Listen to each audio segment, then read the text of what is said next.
আসসালামু আলাইকুম, প্রত্যেককে স্বাগত জানাচ্ছি আজকের ক্লাসে। তো আজকের এই ভিডিওতে আমরা কথা বলব ১৯তম শিক্ষক নিবন্ধনের প্রস্তুতি নিয়ে। তো ১৯তম শিক্ষক নিবন্ধনের ভৌত বিজ্ঞান কোর্সে যারা ভর্তি হতে চান অবশ্যই আমাদের স্ক্রিনে দেওয়া নাম্বারটিতে যোগাযোগ করবেন।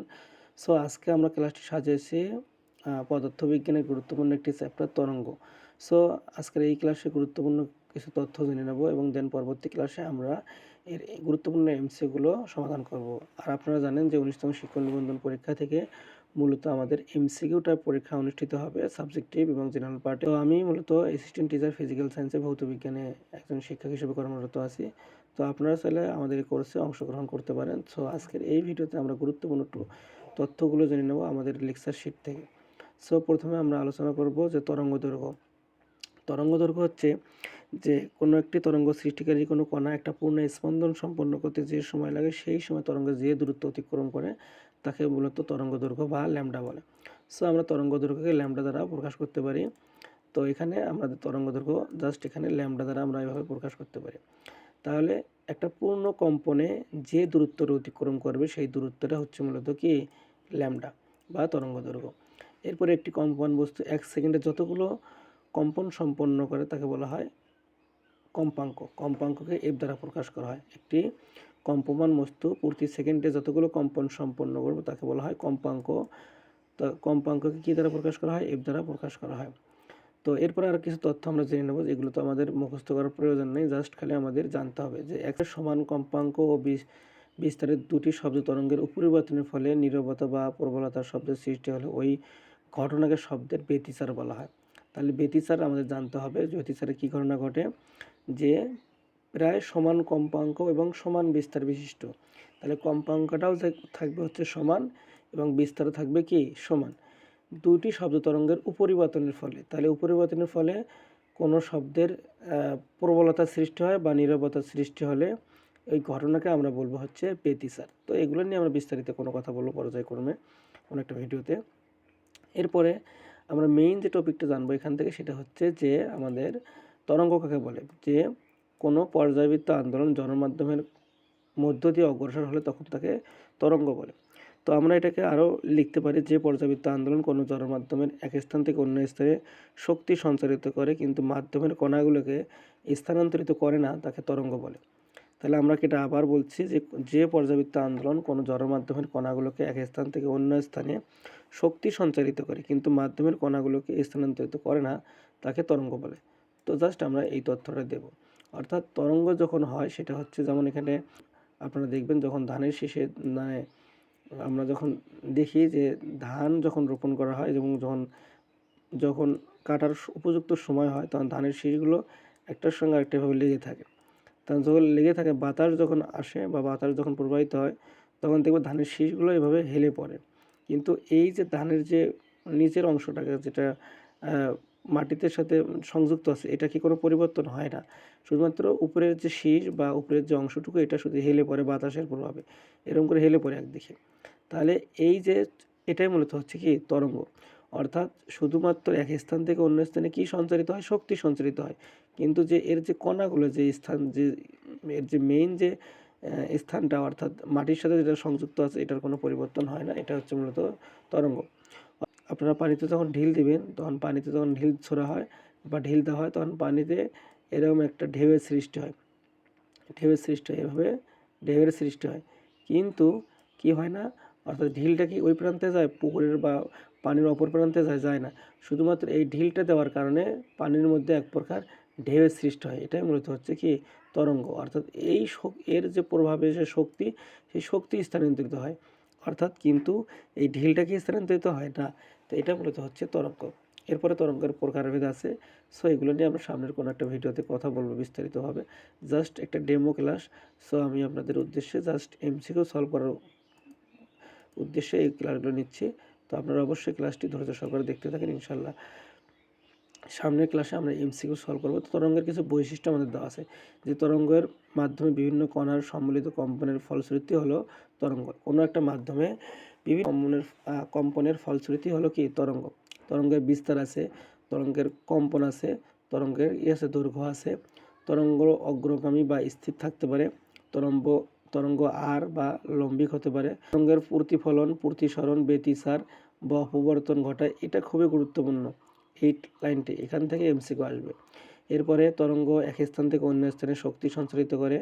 টমাস ইয়ং এর অপরিবর্তনের সাহায্যে শব্দের ব্যতিসার, স্থির তরঙ্গ, স্বরকল্প, বিট ব্যাখ্যা করা যায়। তাহলে এই 4টি টপিক খুবই গুরুত্বপূর্ণ। শব্দের ব্যতিসার, স্থির তরঙ্গ, স্বর কল্প বা বিট, এগুলো খুবই গুরুত্বপূর্ণ। এগুলো আমাদের জানতে হবে। এই 2টি টপিক, এখান থেকে এই 2টি টপিক খুবই গুরুত্বপূর্ণ এবং এটা আমাদের ভালো করে জানতে হবে। এরপরে শব্দ তরঙ্গের যে কম্পন আছে, বিস্তার আছে, এই বিষয়গুলো আমাদের মনে রাখতে হবে। যে স্পন্দন, কোনো কম্পমান বস্তুর পূর্ণ দোলনকে বলা হয় স্পন্দন বা কম্পন। স্পন্দনের অপর নাম আমরা লিখতে পারি কি? কম্পন আমরা লিখতে পারি। সো এই বিষয়গুলো আমাদের এভাবে একটু পড়তে হবে। তো আমরা যদি আরও খেয়াল করি, তো আমাদের এরপরে আমাদের উদাহরণ কিছু দেওয়া আছে, যে অনুপ্রস্থ তরঙ্গ, পানির তরঙ্গ, আলোক তরঙ্গ, তাপ তরঙ্গ, অগ্রগামী তরঙ্গ, পানির ঢেউ, অগ্রগামী আর তরঙ্গ, শব্দ, অগ্রগামী লম্বিক তরঙ্গ। তো সব তরঙ্গের প্রকারভেদ আছে, অর্থাৎ অনুপ্রস্থ তরঙ্গ আর হচ্ছে অনুদৈর্ঘ্য তরঙ্গ। যে তরঙ্গ স্পন্দনের দিকের সাথে, মাধ্যমের কণাগুলো স্পন্দনের দিকের সাথে সমকোণে অগ্রসর হয়, সেটা হচ্ছে কি? অনুপ্রস্থ তরঙ্গ। যেমন আমি যদি এখানে অঙ্কন করে দেখাই যে অনুপ্রস্থ তরঙ্গ, সাপোজ এখানে কোনো একটা তরঙ্গ এভাবে যাচ্ছে, তো এটা হচ্ছে মূলত অনুপ্রস্থ তরঙ্গ। তাহলে এখানে প্রতিটা কোণের পরিমাণ, এখানে যেমন একটা লম্বা অঙ্কন 90 ডিগ্রি, তাহলে এখানে একটা কোণ অঙ্কন করি, এখানে এইটুকু পরিমাণ হচ্ছে 90 ডিগ্রি। এখানে যদি একটা কোণ অঙ্কন করি, এই পরিমাণটা হচ্ছে কত ডিগ্রি? 90 ডিগ্রি। তাহলে যে তরঙ্গ মাধ্যমের কণাগুলোর স্পন্দনের দিকের সাথে সাথে কিসে অগ্রসর হয়? সমকোণে অগ্রসর হয়। তাহলে এখানে যদি অঙ্কটা কোণ মানে লম্ব অঙ্কন করি আমরা এখানে, তাহলে এখানে পাবো কত? 90 ডিগ্রি। তাহলে জাস্ট এখানে। আর যে কণাগুলো মাধ্যমের কণা স্পন্দনের দিকের সাথে সমান্তরালে অগ্রসর হবে, আমি যে শব্দ কথা বলতেছি, তাহলে শব্দ সমান্তরালে যখন অগ্রসর হবে, তখন এরকম সমান্তরালে যখন অগ্রসর হবে, সাপোজ এখান থেকে একজন কথা বলতেছে, যখন সমান্তরালে অগ্রসর হবে, তখন এই শব্দের নাম হচ্ছে কি? লম্বিক তরঙ্গ বা অনুদৈর্ঘ্য তরঙ্গ। সো আশা করা যায় অনুদৈর্ঘ্য তরঙ্গ এবং লম্বিক তরঙ্গের ব্যাপারটা আপনারা ক্লিয়ার হয়েছে। তো সামনের কোনো একটা ভিডিওতে আমরা মূলত এগুলোর বিস্তারিত কথা বলবো। তো এরপরে আমরা অনুদৈর্ঘ্য তরঙ্গের উদাহরণ দেখলাম, যে শব্দ তরঙ্গ এক প্রকার কি? অনুদৈর্ঘ্য তরঙ্গ। যেমন আমি যে কথা বলছি, এই কথাটা অবশ্যই সমান্তরালে যাচ্ছে, অর্থাৎ একবার মানে শব্দের যে ভোকাল কর্ড থেকে আমাদের শব্দটা উৎপন্ন হচ্ছে, এবং আপনাদের কাছে যেটা যাচ্ছে সেটা হচ্ছে, মনে করেন যে আপনার সামনে যে ব্যক্তি আছে তিনি যে কথা বলতেছে, এটা হচ্ছে শব্দ তরঙ্গ এবং সমান্তরাল অগ্রসর হচ্ছে। আর অনুদৈর্ঘ্য তরঙ্গ পানিতে ঢিল ছোড়া হয়, বা পানির যে তরঙ্গটা হয়, আলোক যে তরঙ্গটা হয়, সেটা হচ্ছে কি? অনুপ্রস্থ তরঙ্গ। তো এই বিষয়গুলো আমাদের অবশ্যই জানতে হবে।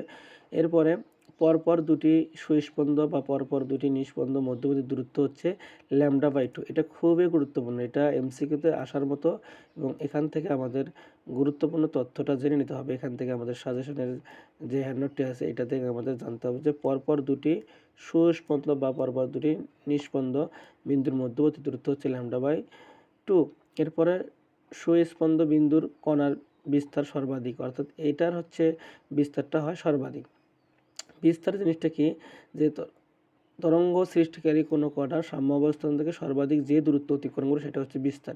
যে এটা সাম্য অবস্থান, তাহলে এইটা যদি আমি বিস্তার চিন্তা করি এই তরঙ্গটার, তাহলে আমি খেয়াল করেন যে এটা হচ্ছে এই যে সাম্য অবস্থান থেকে সর্বাধিক যে দূরত্ব, এটা হচ্ছে বিস্তার।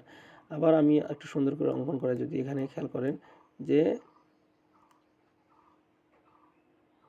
এখানে খেয়াল করেন, তাহলে আমাদের বিস্তার কোনটা? এই যে এইটা হচ্ছে বিস্তার, এটা হচ্ছে বিস্তার, আবার নিচের দিকে এটা হচ্ছে বিস্তার। তো বিস্তারকে মূলত এ দ্বারা প্রকাশ করা হয়।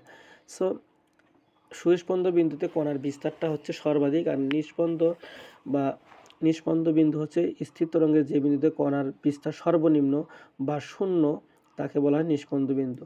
নিস্পন্দ বিন্দু কণার বিস্তার হচ্ছে শূন্য। তাহলে সুস্পন্দ বিন্দুতে কণার যে মধ্যবর্তী দূরত্ব, সেটা পরপর দুটি সুস্পন্দ বা নিস্পন্দ বিন্দুর মধ্যবর্তী দূরত্ব হচ্ছে λ/2। আর শুধুমাত্র স্থির তরঙ্গের যে বিন্দুতে কণার বিস্তার সর্বনিম্ন বা শূন্য, তাকে বলা হয় নিস্পন্দ বিন্দু। সো এই নিস্পন্দ বিন্দুর মধ্যবর্তী দূরত্ব λ/4। λ/4 এবং λ/2 এই গুরুত্বপূর্ণ দুটি টপিক, আমাদের এই গুরুত্বপূর্ণ তথ্য দুটি আমাদের অবশ্যই মনে রাখতে হবে। সো আজকের ক্লাসটি এই পর্যন্ত। আগামী কোনো একটা পর্বে আমরা বিস্তারিত ক্লাস নিয়ে হাজির হব। সে পর্যন্ত সকলে ভালো থাকবেন, সুস্থ থাকবেন এবং বলে রাখি যে ১৯তম শিক্ষক নিবন্ধনের জন্য আমাদের যে কোর্স চলমান আছে, আপনি চাইলে আমাদের কোর্সে অংশগ্রহণের জন্য এই নাম্বারে ফোন দিতে পারেন এবং বিকাশ এবং নগদে আপনারা চাইলে টাকা সেন্ড করে অবশ্যই কোর্সে এনরোল করতে পারেন। তো সকলকে ধন্যবাদ জানিয়ে আজকের মতো এখানেই শেষ করছি। আসসালামু আলাইকুম।